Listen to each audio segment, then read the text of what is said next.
harapan ng truck, ay pwede siya makita nito. Mahigit 8,000 road crash sa bansa ang sangkot ang motorsiklo ayon sa Philippine National Highway Patrol Group o PNP-CHPG.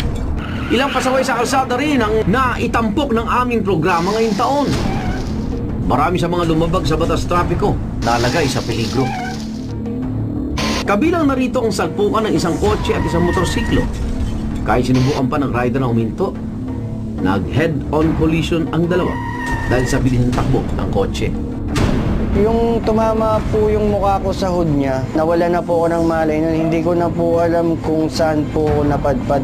Papapasin rin sa video na wala sa tamang lane ng kotse nang lumiko ito. Hiwa sa ulo!